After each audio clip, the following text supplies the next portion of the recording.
Alrighty, what's going on, everybody? Hope you guys are ready for some crazy NBA talk, some crazy trade talk. You know what I'm saying? And just a week of craziness, man. But first of all, LA, man, how you feeling, bro? Uh, Feeling great, dog. I really am. I'm not even Yeah. gonna lie to y'all. I'm feeling amazing, man. Feeling Oh amazing. man, I'm glad to Um, hear it. Glad to hear it. I think it's a great time of the year to be here, man. Our favorite Hmm. time of the year. Yes, Um, sir. it's just awesome, man. Awesome, awesome. I'm still like trying to pinch myself, thinking I'm in an alternate reality. Is this really happening? We here, we here. And it's exciting. It's exciting to be here, man. How you feeling? Man, How you I feel like usually I say $1 million. I feel like 1.5 today, man. I feel like 1.5 mil today, man. So feeling? better than my best, honestly. Better than the best. Oh my Yeah, gosh, better than the yeah. best. Heck yeah, man. Hey, I love it, man. Welcome everybody to the campaign. But I also want to, before I forget, it's on me. But I'm pretty sure it's for the both of us. Special, Black History Month for everybody out there to know. Mm. But we want to say that it's Black History always, always, all the time. So we don't want to say it's this month all the time. So special shout out to everybody out there. Sure. For sure. So shout out to our people, man. Everybody out there. Hmm. But what we got for you today, we got to talk about with some of these trades, these 2K trades, man, that's been going on. You know the type of trades where you where you force the other team to accept. We got one of those going on for sure. Man, look. I didn't think this was possible. I never thought this was a thing. But look, man, you guys see he got the hat on. You know, you know who he rocks. You know who he be rocking Hmm. with, man. And so like there's not much for me to say, man. This is his squad. Y'all know what we're about to talk about. This is just this took away any type of thought about Super Bowl sporting events for the whole year. Hmm. So, Fresh Prince, without further ado, man, go ahead and see your piece, man. What the hell are we about to talk about today, bro? Man, we talking about the Luka trade, man. Luka's a Laker now. AD to the Mavericks, man. That's who we talking about right now. AD and Max Christie are going over there for Luca and Maxi Kleebler. I think Mm-hmm. a second round pick is it second round or first round is going to the Lakers as well. I think it's a first round pick maybe. It's coming I to think it's a us. first round pick. Let's see. Let me make sure. 2029, I know. I think the Lakers gave him a first round pick. They sent that to. I think they sent it to Dallas. I think they did. Hmm. Yeah, yeah. So And then 2029 first round pick is going there. yeah, man, that's wild, bro. That's wild. I'm looking at that right now. Yeah. Let me make sure I'm seeing this correctly. Um, yeah, 29 pick goes to Dallas Mavericks. Yeah, you're right. And then Man, your boy, Hood mhm. Shafino goes to Utah. Who? Hood Shafino, Jalen Hood Shafino, he goes to Utah. Oh yeah. Dude, he reminds me of TAC with that long name, man. Yeah. Hmm. But Man. yeah, I'm glad I had an opportunity to kind of digest this trade. At first, initially, what I was feeling like, I'm like, man, this doesn't make no sense for my team, bro. Why are we doing this? Like, come on now. But I'm gonna talk about probably just talk about the Lakers side of it, of course. I'll let LA kind of touch on the Maverick side. But as far as for us, initially, I was thinking like, what are we doing? Like, we're giving up AD. That's our best player. Brown is great. We love Brown for sure. But as far as like on night in, night out basis, offense, defense, everything, AD is our guy. He's our center. He's our structure. He's our backbone. And we're very thin. He's been trying to get another center to play alongside him so he can go back to his forward position. But looks like he got his wish for another team. And then as far as like Luka coming over, I know he's top 3 player in the league, top 4 at worst. He's a great player, but the way I saw it is him and LeBron, they're just very similar. They're very similar players. They're both ball dominant, both excellent playmakers, but neither is like it's like a catch and shoot player or play off the ball type player, even though they can in spots. Well, I know LeBron can in a sense. I've never seen Luka do it personally, but I've seen Bron do it. He can kind of adapt and adjust, which I think what's going to happen. But initially, I was thinking like you gave away our center, our best player, to get back. Luka's great, but it's just the fit doesn't work. Like we already could stand at the position, but now that I look back at it, I feel like it's a win-win for both teams as far as us. Like we're getting our next guy, as far as our next superstar to take us to the next, the next couple years. This is a future trade, like to set us up. We always have to have one of those players, one of those marquee players, and we don't know. Even though he's beating Father Time, Brian is not going to be there forever. Maybe 2 or 3 more years is max. So this way we can rebuild around Luka, and add another star player because star players are always going there. But as far as the Mavericks, man, they won. I feel like for now. I feel like they won for now. As far as like playing for these next couple of years, they're gonna be in champion contention, and they got a real good solid squad to go forward. They got everything you need. AD is not gonna have to play the 5 no more. He can play the 4. You still got PJ Washington. You still got Clay. You still got all these guys, man, and they really just vaulted themselves into like maybe like the second favorite team in the West, in my opinion, if all things go right on paper, essentially. But it's a win-win for both sides, honestly. It's a win for both sides. I feel a lot better after thinking about it. But what you got to say on this, LA? You don't got no horses in this race, so you could just tell people to.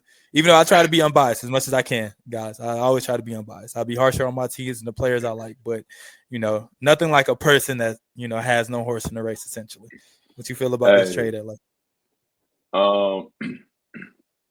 Yeah, as he said, I don't, but I will say, to the basketball world, basketball community out there, it was the Lakers that got me to love the game of basketball back in the day. If I could find it somewhere, I still got the 2002 VHS video recording of Kobe going against the Nets. So that's what got me. Game 3, I think it was game 3. Yeah, he went stupid crazy going against them. So that's what got me going though. But yeah. As far as I thought it was a dream. I thought it was a 2K move. I thought someone was playing around. I thought Shams got hacked. Shams got hacked. Yep. Bro, like for real, man. So it was crazy just to see how that was going down. But then as I knew it was real when my own family started hitting my line. They hit my line like crazy. I was like, yo, I'm trying to sleep. Right. And then I knew I couldn't go to sleep, and I was like, oh my God. Then my hands started shaking. Because we've never seen this in the entirety of the NBA. Like, at least during my time, I've never seen anything like this. This.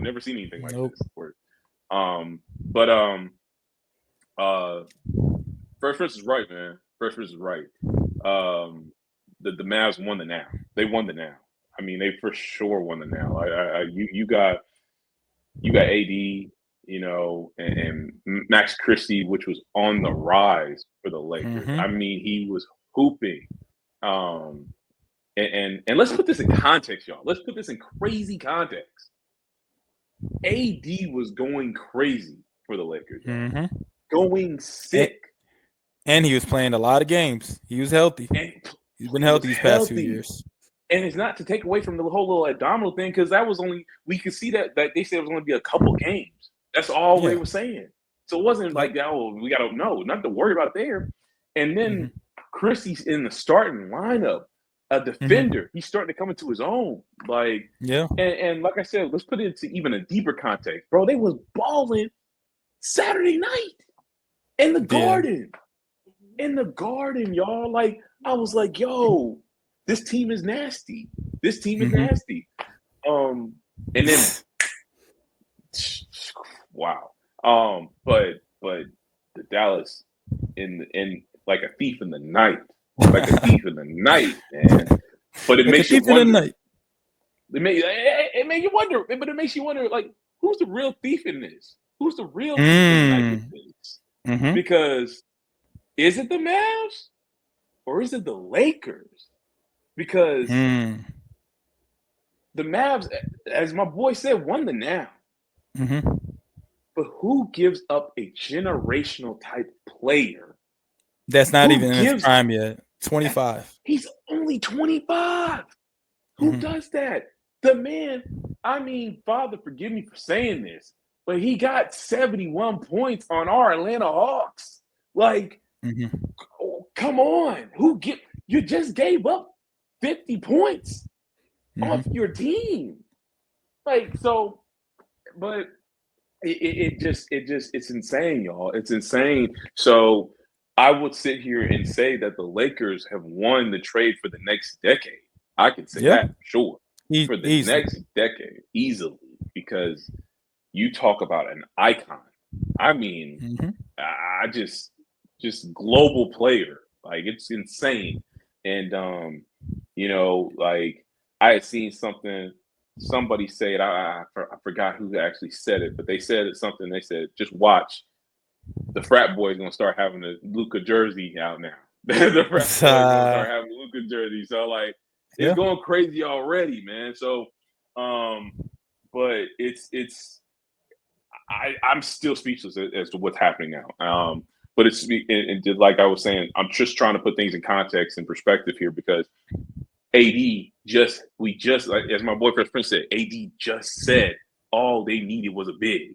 That's all he wanted. Mm-hmm. Give him a big so he can play the 4, and we're golden. He even said, I could see us getting into the championship like 2020. Championship. Like when I Yeah. heard, every now and then you can hear Bron say, you're like, but you heard AD say it? He's like, Mm-hmm. this is all we need. And he's hooping like that too. Mm-hmm. So I'm like, Yeah. okay, that's all the Lakers really need at trade deadline. But Yep. then I mean, oh my gosh. Oh my gosh. Like I don't know, man. But shout out to the Lakers, man. Shout out to your team, bro. Like and like I said, both squads are good. Both squads are good, but the thing that I'm going to be more interested in, and this is, I guess from everybody's perspective, but even for mine, being like, in an unbiased situation, Mm-hmm. why?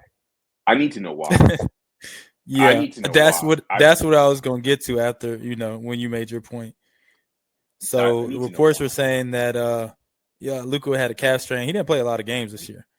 And then the Mavericks were concerned about his conditioning and being able to get back to form. Rumors are he got up to all the way to 270, which is crazy because me and Luka, what is he, like 6'7", right? Mm-hmm. So me and Luka are probably the same height, honestly. Him without shoes, he's probably like 6'6" as well, right? Yeah, yeah. At my heaviest, I was at like 260. To tell me that he's 10 pounds heavier than that, I can't believe it. As a basketball player, like I sometimes look at other basketball players and heights, based off my build and stuff. They're always around like the Jimmy Butler's, always around the 220s, the 210s, Mm-hmm. the 230s. Like to be like 260, 270, you got to be close to being a 7-footer, honestly, to be able to move like that. Kudos to Luka though. He's been playing. We haven't seen him Or at you have 270. to be ready to be LeBron. Just be like a LeBron. Yeah, That's but he's out there. LeBron is 250. LeBron is Oh, he's 250 and he's okay. Okay, taller. cool. Yeah, He's 6'9". yeah, He's taller than Luka, yeah. and it's we can clearly see it's all muscle pretty much. We can clearly see that. But Yeah. like I said, kudos to Luka for being able to play at a heavy weight. And honestly, maybe the Mavericks know something we don't know because that's the only way I can make sense of this. That is the only way. They must know Man, something that we don't know. Maybe the calf strain is worse than what it is, or he's just not going to be able to get into shape. Maybe that's the only thing I can think of. Otherwise, you don't trade your franchise player that took you to the finals last year, literally this past season. A couple months ago, he took you to the finals. the craziest thing, and I think the craziest thing, which there's probably going to be more that is going to come out as far as the storyline. But Mm-hmm. I mean, on top of what you were saying, man, 5-time All NBA, and you know what comes with that, and they knew The what money. came with that. They That didn't want to pay him. max, bro. Talk about, bro. Talk about a business decision. This is the part that's crazy. You trade him, that X's him out of getting the super max. He Somebody said lost the about Mavericks must hate 100. him. Bro, they said they must hate him. He Yes. lost about 120 million Mm-hmm. off that, just on that trade alone. I said, Yeah. what? And they asked him, "Were you not going to sign?" He said, "Oh, I was definitely signing." I Mm-hmm. said, "Yo, like they thought he had doubts. I had no doubts. I Nah, was going to try to be a players Dallas Maverick forever." players are not turning down a supermax. I don't care who you are. If anything, He turned out they'll sign it, and then maybe a year or 2 years later, if they're not happy, then they'll probably X out. But they're not leaving right away after they're not signing that. leaving. Hell no, hell no. No, no. And I need to, and I'm going to make sure I put this out here because I know for a fact, and y'all can quote me on it or whatever. I don't care.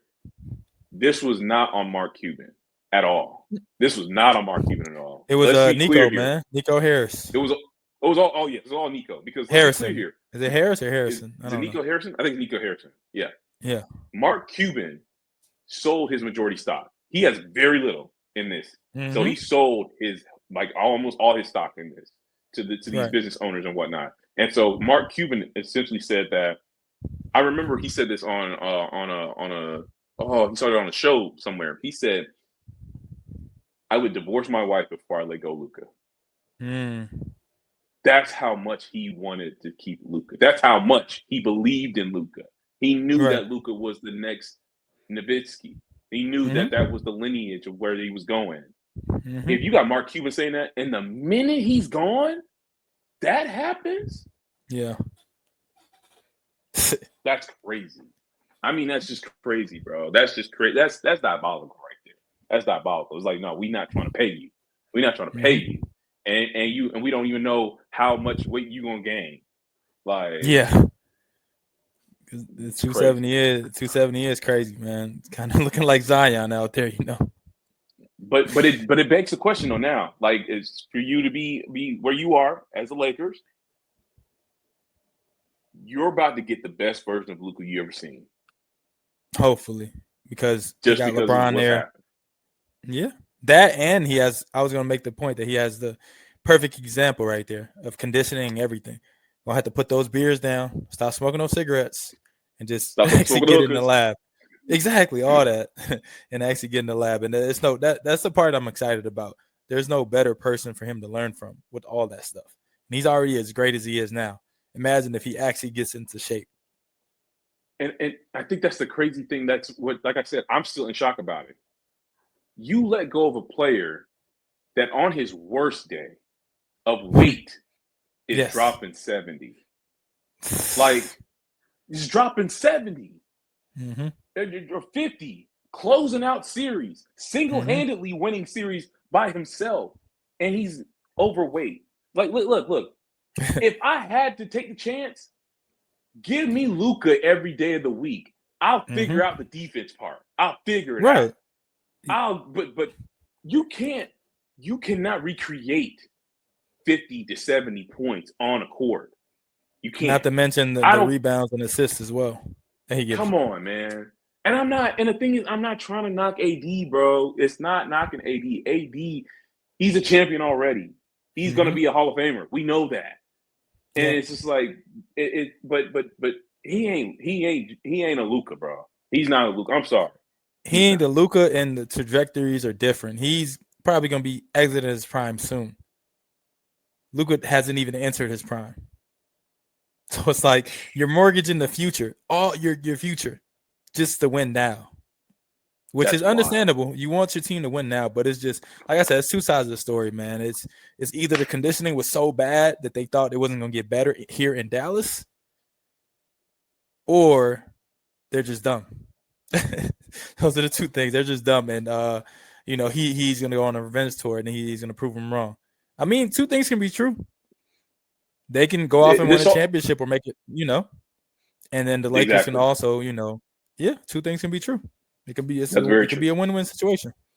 Yeah, that's very true. I could see that. I'm not gonna lie. I could see that. I could see to where they won championship. The only thing it's tough for me to see is how many they'll win. That's the tough part for me. It's like, okay, I can maybe see them winning one, if anything. Yes, that's all. Exactly. I could see one, but with the teams coming up in the West like that, I'm sorry. You best just get this one But then it makes it, like I said, it begs the question: if you're just gonna get one, why not keep Luka?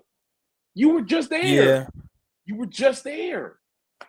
But sometimes, like it's like an analogy with the Rams. You know how they was trading away all those first round picks and Morgan in their future, and they got that one. Sometimes, like the one is not guaranteed, but if you can stack the chips enough in your favor, you could possibly get that one. It was possible that even though they were getting closer and closer, I didn't really see these Mavericks team. I didn't see them winning a championship anytime soon, unless a lot of things have changed. They have a great team, but just with Luka at the helm, as they were before, they weren't going to win a championship. Honestly, in my opinion, it wasn't going to happen. They didn't have enough. They barely made. Well, I don't want to say they barely made out the West. They kind of, I feel like they dodged a bullet not playing the Nuggets. Actually, they did, and they did. ran against a young OKC team, which is going to be better this year, and a young Timberwolves team, which is probably going to be worse this year because Cat's gone. But yeah, it was possible that they would never win a championship with Luka being there, as far as the pieces they can put around them. But now, like from top to bottom, as far as like roster construction, it is a lot better. They have the big. They already had a lot of bigs. They already had a lot of bigs. Didn't even have to but give up they have bigs. A superstar big. They didn't have to give any bigs. They didn't have to give up Lively. They didn't have to give up Gafford. They didn't, bro. What? Yes. They didn't give up no significant piece at all. They just added AD. They lost Luka. I think one of the other things is too their record with Luka this year wasn't that good. I feel like he still was hampered. But they lost Luka. But they added AD and they added Max Christie. And they also added a first round pick. And in addition to that, the other trade, they added Caleb Martin. So it's like this team is stacked. I'm not gonna lie, this team is stacked. That's true. Very true.